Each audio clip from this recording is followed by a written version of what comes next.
I'd like to acknowledge the traditional owners of the land that we're meeting on, the Dja Dja Wurrung, and pay my respects to leaders and elders, past, present and emerging.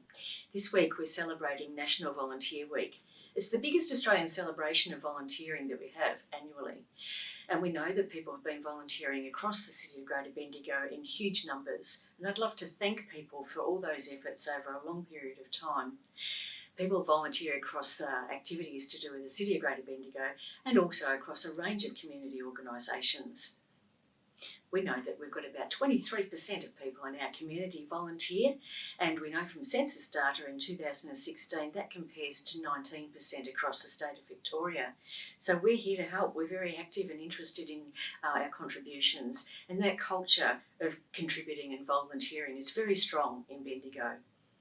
We've got a community volunteering strategy, and that's important because as we come out of a pandemic, we've got a range of ways that people can contribute and become part of that culture of volunteering. This video will enable people to find out a lot more about what that looks like, not only across the City of Greater Bendigo's activities, but also across a range of organisations in our community.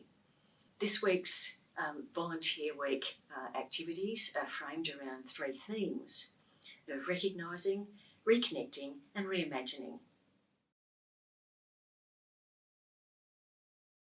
Volunteers give the gift of their time and talents to support others in the community, and I think it's important to say thank you. Very important to say thank you. I think it's super important to recognise volunteers because the work that they do is honestly invaluable. They play such a vital part of the day-to-day functioning where it's absolutely necessary to acknowledge and to recognise the wonderful work of our volunteers. So it's important to say thank you and do that privately to the volunteer but also publicly. I think it's really important to say thank you and to acknowledge them publicly, whether it's a morning tea or something in a larger scale. Couldn't exist without the support, the active participation, passion, the interest of our volunteers. I really take my hat off to those volunteers that have carried us through those most difficult times. It's very rewarding, makes me feel good because I'm helping other people and it gets me involved in the community. Being able to go home at the end of the day and just go, how many people did we make happy today? It's like we have one big happy family.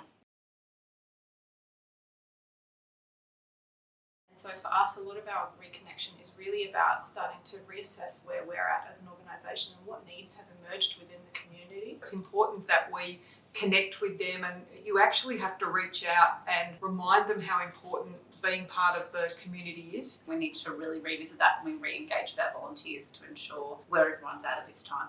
We kept in touch with all of our volunteers via team emails, but also individual welfare calls. We wanted to make sure that they were travelling okay. We're going to have to work really hard to make sure that we get our current volunteers back, but also that we open up opportunity for new people to get involved. A lot of volunteer work couldn't continue, obviously, because of COVID, and we need to make sure we're getting those people, back into the room. When we were able to go back and work and study and do our volunteer cooking, that was easy because everyone was desperate to get out of their homes, desperate to get away from the TV and come back to work and do something fulfilling.